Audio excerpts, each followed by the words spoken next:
Big breaking आपको बता देते हैं, रायपुर से इस वक्त मिल रही है, जहां पर तोमर ब्रदर्स से जुड़ी हुई इस वक्त की बिग ब्रेकिंग निकल के सामने आई है। कोर्ट में पेश हो सकते हैं तोमर ब्रदर्स, इसके साथ ही रोहित और वीरेंद्र तोमर पेश हो सकते हैं कोर्ट में। रायपुर कोर्ट में अचानक सुरक्षा व्यवस्था को बढ़ा दिया गया है। फरार तोमर ब्रदर्स अदालत में पेश हो सकते हैं। 6 से ज्यादा थानों के टीआई कोर्ट पहुंच चुके हैं। कोर्ट परिसर को इस वक्त छावनी में तब्दील कर दिया गया है। एडिशनल एसपी कोतवाली, सीएसपी के साथ ही बड़ी संख्या में पुलिस बल की मौजूदगी है। तस्वीर इस वक्त आपके टेलीविजन स्क्रीन पर IBC 24 आपको दिखा रहा है। तो देखिए, इस वक्त की बिग ब्रेकिंग आपको बता रहे हैं, क्योंकि तोमर ब्रदर्स से जुड़ी हुई इस वक्त की बहुत बड़ी जानकारी है, जहां पर कोर्ट में पेश हो सकते हैं भगोड़े तोमर ब्रदर्स। रोहित और वीरेंद्र तोमर आज कोर्ट में पेश हो सकते हैं। और इसी के मद्देनजर आप देख सकते हैं तस्वीरों में कि जिस तरह से कोर्ट परिसर को छावनी में तब्दील कर दिया गया है, पूरे कोर्ट परिसर की सुरक्षा व्यवस्था को अचानक से बढ़ा दिया गया है। ये फरार तोमर ब्रदर्स है, भगोड़े हैं।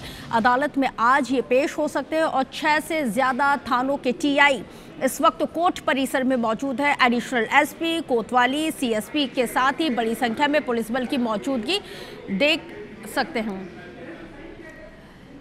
तो चलिए, अब आपको और भी महत्वपूर्ण जानकारियां हम आपको बताते हैं कि किस तरह से ये जो पूरा घटनाक्रम रहा है।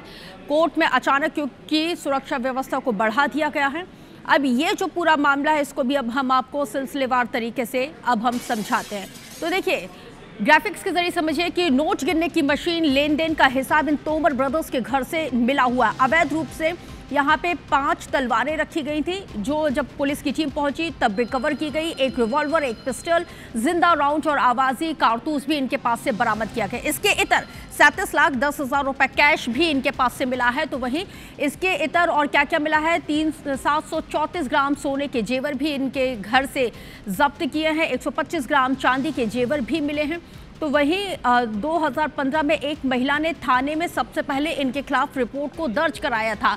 2016 में एक युवक ने मारपीट की एक रिपोर्ट को दर्ज करवाया था। लेकिन इनकी दबंगाई का आलम यह है कि इनको कहीं ना कहीं से संरक्षण मिल रहा था। कारोबारी को पैसा वसूलने, जान से मारने की धमकी देते थे।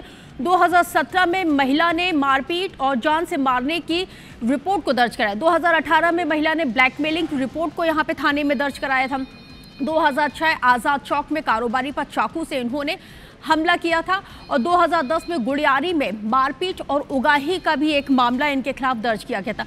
13 की बात करें, हत्या का मामला इनके खिलाफ दर्ज किया गया था। तो वहीं इसके साथ साथ अनेकों मामले हैं। 2015 में यहाँ पे इन्होंने जो कृत्य किया था उसको लेके भी रिपोर्ट यहाँ पे दर्ज की गई थी। 16 में मारपीट, धमकी, पुरानी बस्ती का ये पूरा मामला है। मेरे साथ मेरे सहयोगी सुमन जुड़ गए हैं, उनसे भी जान लेते हैं। सुमन, अभी क्या ताज़ा स्थिति बताई जाती है? क्योंकि जो जानकारी सामने मिल रही है वो ये है कि कोर्ट परिसर को छावनी में तब्दील कर दिया गया। कब तक ये पेश होंगे?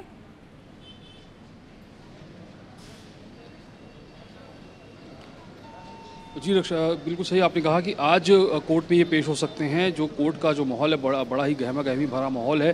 तमाम अधिकारी यहाँ पर मौजूद हैं, पुलिस की अलग अलग टीमें आई हुई हैं, सिविल ड्रेस में भी पुलिस के लोग यहाँ पर मौजूद हैं और नज़र रखी जा रही है। मैं आपको दिखाऊँ कि तमाम देखिए अधिकारी हैं, पुलिस के लोग हैं, वकील हैं और सभी लोग यहाँ पर पहुँचे हुए हैं। और एक तरीके से किसी भी तरह का रिस्क नहीं लिया जाएगा। पूरे जो न्यायालय परिसर है वहाँ पर गहमा गहमी है, सुरक्षा के इंतज़ाम तमाम किए गए हैं, पुलिस की फ़ोर्स ज़्यादा बढ़ाई गई है। और ये अभी तक जो इनपुट निकल कर आया है कि किसी भी वक्त जो तोमर ब्रदर्स हैं वो यहाँ पर जो है सरेंडर कर सकते हैं, क्योंकि आज 18 अगस्त को उन्हें अदालत में पेश होने के लिए कहा गया था। पुलिस की तरफ से एक अदालत में आवेदन भी दिया गया था कि अगर आज ये पेश ना हो तो फिर इनकी जो तमाम संपत्ति है, जो इनका बड़ा साम्राज्य इन्होंने खड़ा किया सूदखोरी से, वो तमाम संपत्तियों को कुर्क किया जाए और उससे जो मिलने वाले पैसे हैं वो फिर जो कर्जदार थे, जो जिनको ये परेशान किया करते थे, उनको वो पैसे वापस लौटाए जाएं। तो एक बड़े तरीके से दबाव की कार्रवाई भी है। तो इस वजह से माना जा रहा है कि जल्द वो लोग यहाँ पर पेश हो सकते हैं। और अगर मान लीजिए किसी भी तरह से नहीं आते हैं या बच निकलते हैं तो फिर उनका जो पूरी जो संपत्ति है उसे आज कुर्क करने का आदेश कोर्ट की तरफ से दिया जा सकता है, जिसका आवेदन। सुमन, बहुत बड़ा सवाल ये है कि 2006 में इनके खिलाफ पहली FIR दर्ज की जाती है। 2006 से लेके आज का मौजूदा वक्त 2025 चल रहा है। किसका राजनीतिक संरक्षण इनको प्राप्त है कि इनको खाकी का खौफ नहीं, कानून का डर नहीं?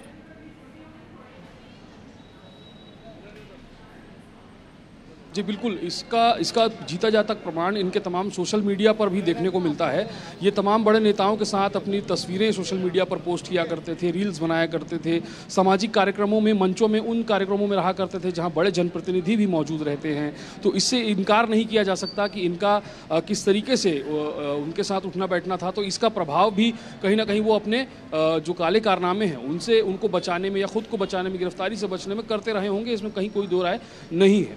अभी भी आज भी जो कार्रवाई का जो दबाव बन रहा है, इसमें भी आप देखिए कि पिछले 2 महीने पहले अचानक से कार्रवाई बढ़ती है, शिकायतें सामने आती है, पुलिस ने बैक टू बैक 5 से 6 एफआईआर दर्ज की, घर पर छापेमारी की गई, कैश, हथियार, तमाम चीज़ें जब्त हुई, लेकिन 2 महीने से वो फरार ही हैं, उन्हें गिरफ्तार नहीं किया जा सका। तमाम दावे होते रहे कि हम अलग अलग टीमें बनाकर अलग अलग राज्यों में जा रहे हैं, जांच कर रहे हैं, खोजबीन चल रही है, मगर आज की तारीख में तोमर ब्रदर्स पुलिस की गिरफ्त से बाहर हैं। कोई उनके लिए कोई बड़ा क्लू या उन्हें कोई जानकारी मिल गई हो पुलिस को, ऐसा नहीं है। तो वो अगर सरेंडर करते हैं तो खुद सरेंडर करेंगे और उसके बाद फिर आगे की प्रोसीडिंग्स होगी। तो पूरी तरीके से राजनीतिक संरक्षण में वो अब तक अपने काम को पूरा करते रहे, ये उनका पूरा अवैध कारोबार फलता फूलता रहा, ये तो रहा ही है। बिल्कुल, ना केवल राजनीतिक संरक्षण, क्योंकि यहाँ पे बहुत सारे लोगों की मिली भगत तो उजागर हो रही है कि जिसके चलते ये 2 महीने से फरारी काट रहा है। ना इसको कानून का खौफ है, ना ही इसको खाकी का खौफ है किसी तरह का, और लगातार जिस तरह से ये अपनी लोकेशन बदल रहा है, तो ये तो पॉसिबल नहीं है कि इसको कोई बता नहीं रहा होगा। ये लगातार अपनी लोकेशन बदलने में भी कामयाब हो रहा है।